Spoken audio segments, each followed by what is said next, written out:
Thank you, parents and guardians, for joining me today. First, I'd like to address the fact that we all have unique learners in our household. And when it comes to special education and IEPs, it's no different. It's just a more specific um, need that needs to be met. So it's a much more specific process.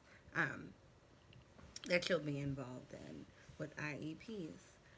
Um, as far as your involvement as a parent, it's important that you stay open and available to your students, teachers, administrators, and the entire learning community. Being able to be transparent with your students' resources is going to be one of the best things you can do.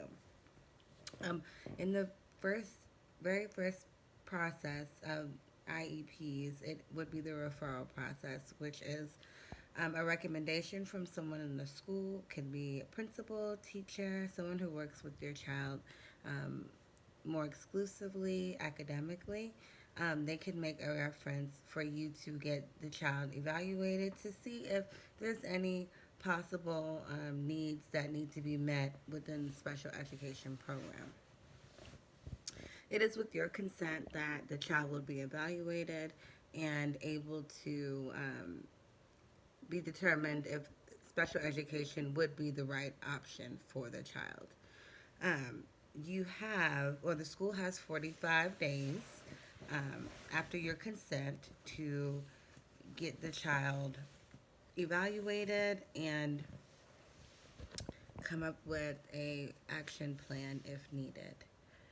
Um, Upon evaluation being determined, if it is determined that your child has a specific need that needs to be addressed within special education, then it would be a point of determining the placement for the child and seeing which environment would be most beneficial to their educational needs.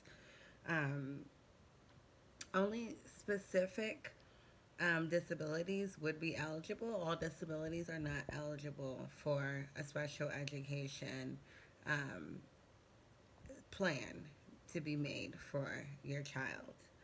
Um, the eligibility will be determined with the evaluation, and once that is determined, you also have the opportunity to dismiss any recommended services. You can also get an independent evaluation if you want to get a second opinion or you disagree with the school's resources.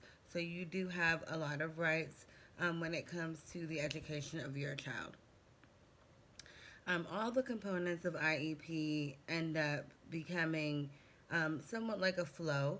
So after your child has been evaluated, if you feel that they're in the best placement, they will be continue to be monitored while in that placement periodically throughout the year. Some people do it quarterly. It depends on where you are and what the IEP kind of maps out for you. But you also have the opportunity then to have evaluations and see where the child will be placed for the next year. So it's not there shouldn't be anything contingent on understanding that these are not always chronic things. Some children are in special education for a period and are able to move on to general education or move on to a program that is better suited for the disabilities that are becoming most present and not being 100% addressed right away. So, as a parent, it's your job to know your rights. It is your job to be active in the school and communicate with your child's administration, teachers, and make sure that you are doing your best at home to help push the limits of their education. Thank you.